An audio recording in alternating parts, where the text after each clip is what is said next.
Friends, welcome to just English classes. कैसे हैं आप सब फ्रेंड्स? आज हम बहुत ही फेमस प्ले पढ़ेंगे विलियम शेक्सपियर का। ठीक है, किंग लेयर। ये बहुत ही ज़्यादा मोस्ट फेमस ट्रेजेडीज में से एक है। ठीक है, तो इसको पढ़ना बहुत ज़रूरी है और हो सकता है ये वीडियो थोड़ी लंबी हो जाए फ्रेंड्स, क्योंकि मैं बहुत अच्छे तरीके से आपको समझाने वाली हूँ सारी चीज़ें। तो चलिए स्टार्ट करते हैं। सबसे पहले गाइज हम कैरेक्टर्स की बात करते हैं कि कौन कौन से इसमें मेन कैरेक्टर हैं। सबसे पहले तो किंग लियर जो कि ट्रेजिक हीरो हैं, इस प्ले के मेन कैरेक्टर हैं। तो मेन कैरेक्टर हैं और ब्रिटेन के ये एक ओल्ड किंग हैं। ये ओल्ड हो चुके हैं, ब्रिटेन के किंग हैं। ठीक है, और इनकी 3 बेटियां हैं। ठीक है, तो ये क्या करते हैं, ये अपनी 2 चापलूस जो बड़ी 2 बेटियां हैं इनकी, वो बहुत चापलूस है, जबकि जो थर्ड है वो अच्छी है ना, वो इनको प्यार भी करती है। लेकिन ये क्या करते हैं कि ये अपनी 2 चापलूस बेटियों में अपनी सारी जो प्रॉपर्टी होती है उसको डिस्ट्रीब्यूट कर देते हैं दोनों में, और तीसरी को कुछ नहीं देते हैं। तो इससे क्या होता है, लास्ट में इनको पता चलता है कि क्या सही है क्या गलत है, क्योंकि ये दोनों बेटियां इनको धोखा देती हैं, जबकि वो तीसरी बेटी जो है इनको बहुत प्यार करती है, वो इनकी बाद में हेल्प करती है। दूसरा हमारा कैरेक्टर है इसमें गॉनरेल, है ना, जो कि बड़ी बेटी है किंग लियर की। तो ये बहुत चापलूस है। ठीक है, ये अपने पापा से प्यार नहीं करती है, अपने फादर से प्यार नहीं करती है, बल्कि ये उनकी प्रॉपर्टी से प्यार करती है। और ऐसे ही रीगन। ठीक है, इसके बाद ये थर्ड कैरेक्टर है हमारा रीगन। ये इनकी बीच वाली बेटी है। ठीक है, मिडल डॉटर है। तो रीगन जो है वो भी सेम है। ये गॉनरेल और रीगन दोनों सेम ही है। ये दोनों अपने फादर की प्रॉपर्टी से प्यार करती हैं। और तीसरी बेटी है कॉर्डेलिया एक बहुत ही अच्छी लड़की है। वो अपने फादर से बहुत प्यार करती है और सच्ची भी है वो। ठीक है, और वो लास्ट में इस पता चलता है हमें कि वो किस प्रकार से अपने फादर की हेल्प करती है, जबकि उसके फादर जो है उसको घर से भी निकाल देते हैं। इसके बाद आता है ग्लॉस्टर। देखिए, ग्लॉस्टर एक वफादार दरबारी है किंग लेयर का। ठीक है, ये हमेशा इनके साथ रहता है और हमेशा इनकी हेल्प भी करता है। तो ये किंग लियर के प्रति बहुत ज़्यादा वफादार है इस वजह से। ठीक है, तो लेकिन ये भी किंग लियर जैसा ही है। कैसे? क्योंकि इसके भी 2 बेटे हैं, एडगर और एडमंड। ठीक है, जो एडगर है वो इनका जायज़ बेटा है, जबकि जो एडमंड है वो इनका नाजायज़ बेटा है। तो इन दोनों में क्या है, जो इनका नाजायज़ बेटा एडमंड जो है वो क्या करता है, इन दोनों में दरार डाल के इनको अलग कर देता है, एडगर को और उसके फादर ग्लॉस्टर को। ठीक है, चलिए आगे बात करते हैं हम एडगर की। एडगर इनका जायज़ बेटा है, किसका? ग्लॉस्टर का, है ना। और एडमंड इनका नाजायज़ बेटा है। एडगर अच्छा है, जबकि एडमंड इसमें क्या करता है, वो अपने नाजायज़ होने पे उसको बहुत ज़्यादा गुस्सा है, तो वो अपना गुस्सा निकालता है। ठीक है, वो क्या करता है, दरार डाल देता है अपने फादर के और अपने भाई के बीच में, और उसको जो है वो भगा देता है वहाँ से। तो आगे चल के जो है जायज़ बेटा क्या है, भिखारी बन जाता है इसमें एडमंड की वजह से। इसके बाद कुछ और कैरेक्टर्स आपको याद करने हैं, जैसे कि केंट भी इनका एक वफ़ादार दरबारी है। ये भी इनकी बहुत हेल्प करता है। तो इसमें क्या है कि बल्कि इसको क्या करते हैं, किंग लियर भगा देते हैं दरबार में से, है ना, लेकिन ये फिर भी बाद में उनकी हेल्प करता है, वफ़ादार है ना, इसलिए। इसके बाद फ्रेंड्स एल्बनी। ठीक है, एल्बनी को आपको याद रखना है, ये इनकी बड़ी बेटी गॉनरेल का हस्बैंड है, जो कि एक काइंड पर्सन है, और ये बहुत अच्छे से अपनी पत्नी को ये बिल्कुल इस चीज़ के लिए साथ नहीं देता है ना, जो भी अपने फादर के साथ वो करती है। और लास्ट में हमारा एक कैरेक्टर है क्रॉमवेल, है ना। क्रॉमवेल क्या है, ये रीगन जो दूसरे नंबर की बेटी है किंग लियर की, ये उसका हस्बैंड है। तो ये कैरेक्टर्स हो गए हैं, इन कैरेक्टर्स को आपको ध्यान रखना है फ्रेंड्स। अब हम बात करते हैं आज के अपने प्ले की। तो प्ले में क्या है, ये ब्रिटेन के एक बूढ़े राजा की कहानी है ना, जो बहुत ज़्यादा चापलूस हैं। उनको अपनी चापलूसी सुनना पसंद है, जो उनकी प्रशंसा करता है वो उनको अच्छा लगता है, और जो सच्ची बात बोलता है वो उनको अच्छा नहीं लगता है। मतलब एक तरीके से आदी हैं वो चापलूसी सुनने के अपनी, तो खुश हो जाते हैं एकदम से। तो वो क्या सोचते हैं कि अब मैं बूढ़ा हो चला हूँ, तो मैं अपनी प्रॉपर्टी को अपनी दोनों अपनी मतलब तीनों बेटियों में मैं डिवाइड कर देता हूँ बराबर बराबर, और जैसे होगा फिर आराम से रहूँगा, बिना किसी काम के रहूँगा। ठीक है, तो वो यही सोच करके वो एक सेरेमनी रखते हैं उसमें वो उनके ग्लॉस्टर होते हैं और ग्लॉस्टर को वहाँ पे वो बुलाते हैं। केंट होता है, एडमंड, एडगर और सभी लोग वहाँ पे जो उनके दरबारी होते हैं वो होते हैं। और एक वहाँ पे आए होते हैं फ्रांस के राजा आए हुए होते हैं, है ना। और एक और पर्सन, 2 नौजवान आए हुए होते हैं वहाँ पर।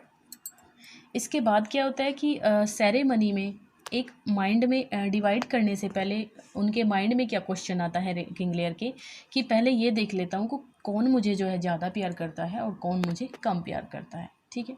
तो वो क्या करते हैं, वो पूछते हैं अपनी सबसे बड़ी गॉनरिल से, बेटी गॉनरिल से पूछते हैं कि तुम मुझे कितना प्यार करती हो। अब वो तो पूरी 1 नंबर की चापलूस है गॉनरिल तो वो उनसे कहती है कि मैं आपसे बहुत ज़्यादा प्यार करती हूँ, इतना प्यार तो मैं दुनिया में किसी भी चीज़ से नहीं करती हूँ, ठीक है। इसके बाद गाइज वो दूसरी बेटी रीगन से पूछते हैं कि तुम मुझे कितना प्यार करती हो। तो उसका तो वही आंसर होता है रीगन का भी, क्योंकि वो भी चापलूस हैं, दोनों बहनें एक जैसी हैं बिल्कुल। तो वो भी कहती है कि पिताजी मैं तो आपसे बहुत ज़्यादा प्यार करती हूँ और मैं तो किसी भी चीज़ से दुनिया की हर चीज़ से ज़्यादा मैं आपसे प्यार करती हूँ। इसके बाद फ्रेंड्स बारी आती है कॉर्डेलिया की, जो कि इनकी छोटी बेटी है। जब उससे पूछा जाता है तो वो सच बोलती है। वो कहती है कि पिताजी मैं आपसे उतना ही प्यार करती हूँ जितना एक डॉटर अपने फादर से करती है, ना कम करती हूँ ना ज़्यादा करती हूँ, मैं उसी तरीके से आपसे प्यार करती हूँ।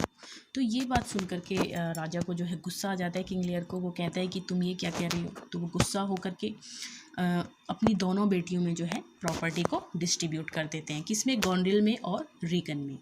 इसके बाद फ्रेंड्स क्या होता है कि जो केंट होता है वहाँ पे दरबारी इनका, वो बीच में आता है। वो कहता है राजा को कि किंग लियर को कि आप ये क्या कर रहे हैं, ये तो गलत है ना। आपको तीनों बेटियों में डिवाइड करना चाहिए, तो आप दोनों बेटियों में क्यों कर रहे हैं। तो ये सुन कर के उनको गुस्सा आ जाता है। वो कहते हैं कि ठीक है मैं तो जो करूँगा लेकिन तू पहले यहाँ से निकल। तो वो केंट को देश निकाला दे देते हैं एक तरीके से कि तू मुझे यहाँ पे दिखना नहीं चाहिए अब, और अपने सैनिकों को उसको पकड़वा के बाहर निकलवा देते हैं। चलिए ये तो था यहाँ तक का सीन। इसके बाद कॉर्डेलिया, जो वहाँ पे 2 नौजवान होते हैं उनमें से जो फ्रांस का राजा होता है वो कॉर्डेलिया से शादी करने के लिए तैयार हो जाता है, ये जानते हुए भी कि उसके पास कोई प्रॉपर्टी नहीं है। जबकि जो दूसरा नौजवान होता है वो मना कर देता है क्योंकि उसको प्रॉपर्टी चाहिए थी। इसके बाद कॉर्डेलिया वहाँ से चली जाती है, ठीक है, अपने हस्बैंड के साथ। इसके बाद हम बात करते हैं ग्लॉस्टर की, जो मैंने बताया था आपको कि ये एक विश्वसनीय दरबारी है ये। तो ये किंग लेयर जैसा ही है। इसके 2 बेटे हैं, एडगर और एडमंड। एडगर अच्छा है जबकि एडमंड ख़राब है। उसको बहुत गुस्सा रहता है हमेशा कि मैं नाजायज बेटा हूँ। तो इस बात पे वो गुस्सा निकालता है। वो क्या करता है, वो अपने पिताजी के जो है ग्लॉस्टर के कान भरता रहता है अपने भाई के ख़िलाफ़, एडमंड के ख़िलाफ़, कि वो तो आपको मारना चाहता है। तो वगैरह वगैरह इस प्रकार की बातें करके वो उनका माइंड ख़राब कर देता है। तो वो क्या करते हैं, वो एडगर को घर से निकाल देते हैं, ठीक है, कि जाओ यहाँ से, तुम्हें यहाँ नहीं रह सकते तुम यहाँ पे। और एडमंड खुद वहाँ पे रहता है आराम से। चलिए इसके बाद फ्रेंड्स किंग लेयर ने अपनी प्रॉपर्टी दोनों लड़कियों को दे दी थी, रीगन को एंड गॉनरिल को। तो वो क्या सोचता है कि अब मुझे अपनी बेटियों के साथ रहना चाहिए, क्योंकि उसको तो बहुत भरोसा था अपनी बेटियों पे। तो वो सबसे पहले अपनी बेटी गॉनरिल के पास जाता है। लेकिन एक चीज़ यहाँ पे ये है कि वो सारी प्रॉपर्टी दे देता है, लेकिन जो उसकी हैबिट होती है अय्याशी की, राजा था तो उसको थोड़ा बहुत तो ताकि मतलब ये अनुभूति रहे कि मैं अभी भी कम नहीं हूँ, तो वो अपने 100 नाइट्स अपने साथ रखता है, ठीक है। तो वो जैसे गॉनरिल के पास जाने का गॉनरिल को पता चलता है कि उसके पिता वहाँ पर आने वाले हैं, और उसको ये भी पता चलता है कि उनके साथ 100 नाइट्स हैं। तो उस बात पे गुस्सा होती है कि वो 100 नाइट्स को अपने साथ क्यों ला रहे हैं। और वो अपने सैनिकों से कहती है कि उनके फादर के साथ कोई भी गेस्ट वाला बिहेवियर नहीं होना चाहिए, एक आम आदमी की तरह ही तुम्हें उनके सामने पेश आना है, ठीक है।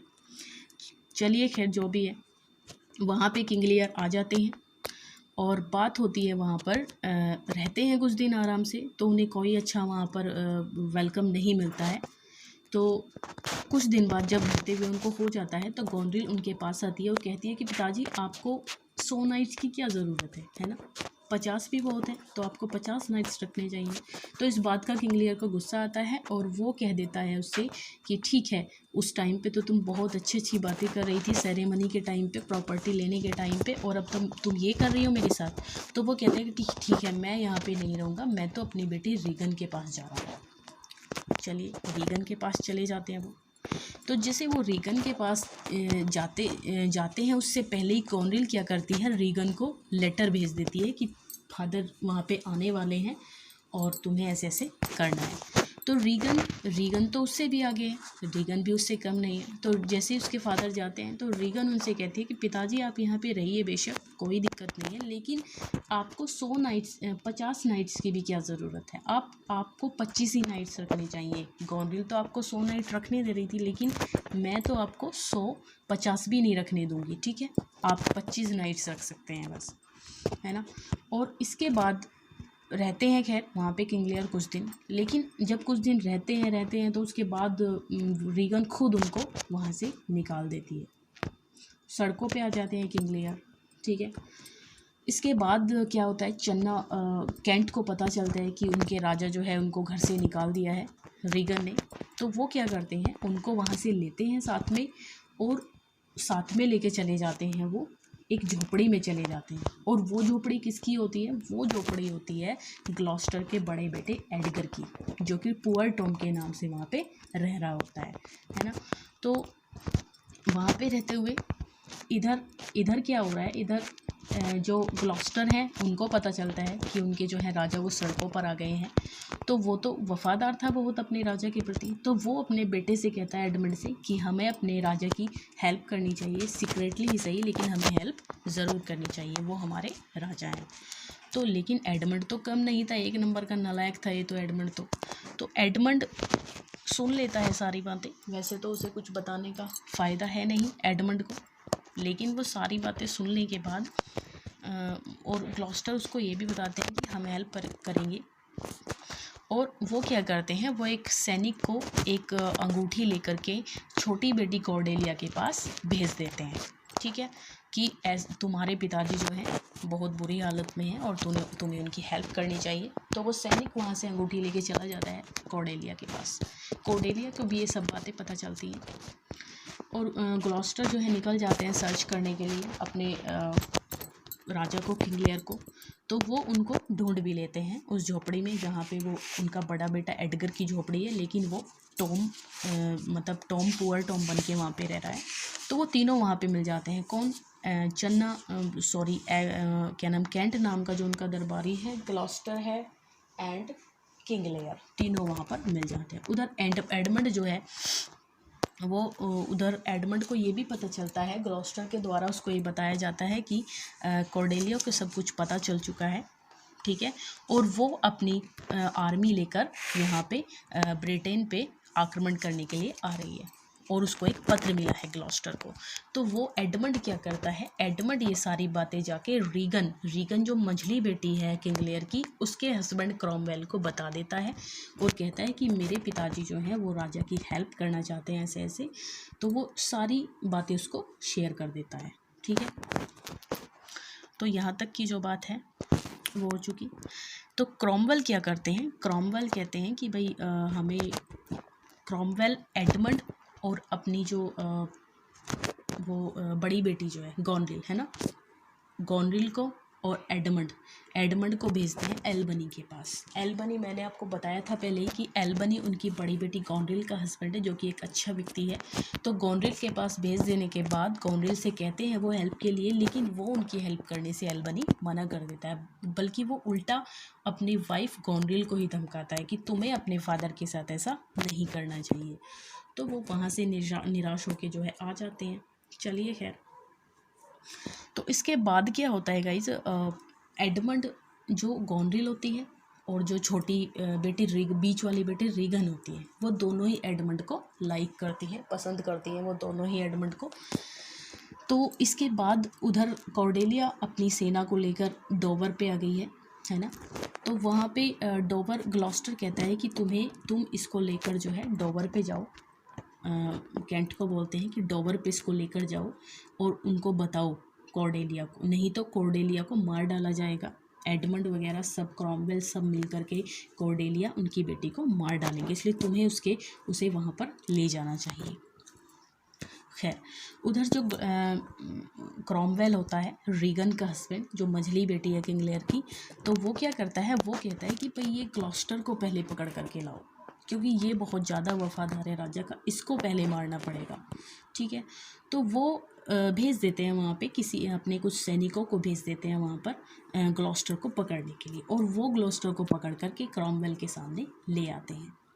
उसके बाद वो क्या करते हैं, उसकी आंखें निकाल लेते हैं। ठीक है, एडमंड जो नाजायज़ बेटा है वो कुछ हेल्प अपने फादर की नहीं करता है, बल्कि वो मिला हुआ है क्रॉमवेल के साथ। तो कॉर्नवेल जो है, कॉर्नवेल क्या करता है, कॉर्नवेल और उसकी वाइफ रीगन मिलकर के ग्लॉस्टर की आंखें निकाल लेते हैं और उसको बाहर फेंकवा देते हैं। ठीक है, यहाँ तक बात हो गई।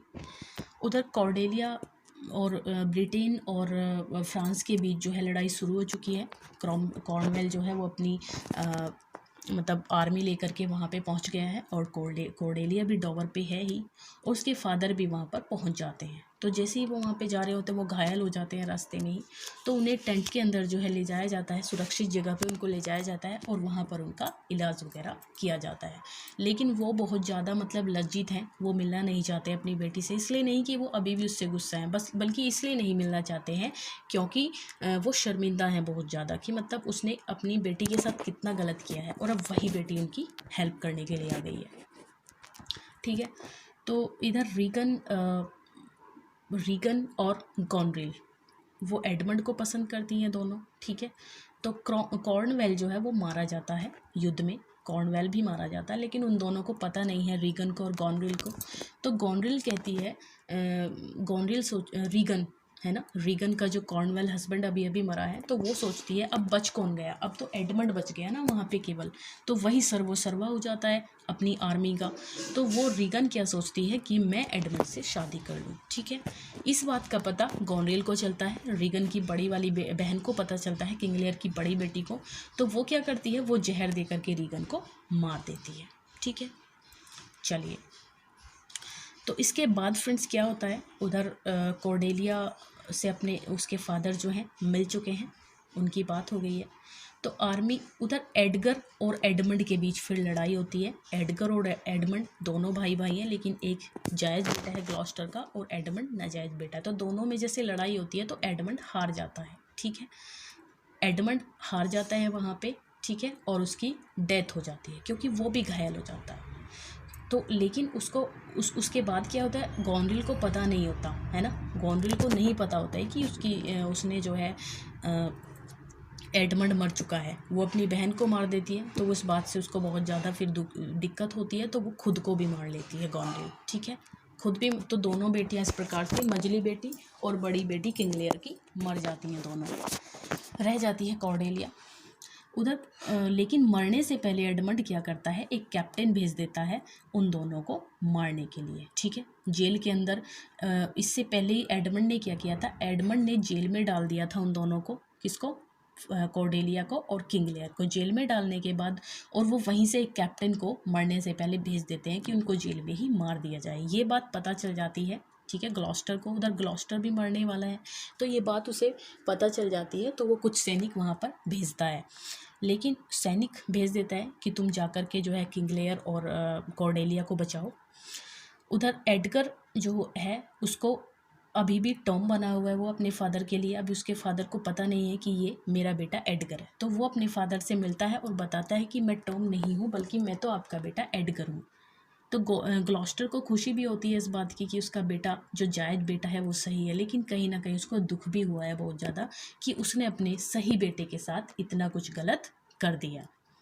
ठीक है फ्रेंड्स, उधर जो सैनिक होते हैं उनको पहुंचने में बहुत देर हो जाती है डॉवर पे, और वो जो है मार देते हैं किसको, कॉर्डेलिया को। ठीक है, तो वो बताता है राजा उनको, किंग लियर बताता है कि देखिए मैं नहीं बचा सका अपनी बेटी को। ठीक है, वो अपनी बेटी की डेड बॉडी गोद में लेकर वहाँ पर बैठे हुए हैं और रो रहे हैं। ठीक, ये बात पता चलती है, तो इस दुख होता है अपनी बेटी, इतनी प्यारी बेटी के मरने का उनको शौक लगता है, और वो भी वहीं के वहीं मर जाते हैं। तो इस प्रकार से कॉर्डेलिया और किंग लियर भी वो ग्लानी से मर गए, दुख से मर गए। और उधर कैंट भी मर जाता है लास्ट में घायल होकर के। ठीक है, तो लास्ट में गाइस इस प्ले में कौन बचता है? एक तो एल्बनी बचता है क्योंकि वो एक अच्छा इंसान था, और गोंडल जो बड़ी बेटी थी किंग लियर का, उसका हस्बैंड था। ठीक है, और एक बच जाता है वहाँ पे एडगर। ठीक है, जो ग्लॉस्टर का जो दरबारी थे किंग लियर के, उनका जायज बेटा था। तो बाद में जो एल्बनी होता है वो ब्रिटेन का किंग बन जाता है, वो उसकी वहाँ पे राजगद्दी संभालता है, और यहीं पर ये प्ले जो है एंड हो जाता है। तो आई होप आपको ये प्ले बहुत अच्छा लगा होगा फ्रेंड्स, और अच्छे से समझ भी आ गया होगा। अगर अच्छा लगा है आपको तो प्लीज़ चैनल को सब्सक्राइब कीजिए एंड लाइक कीजिए एंड वीडियोज़ को शेयर कीजिए। Thank you.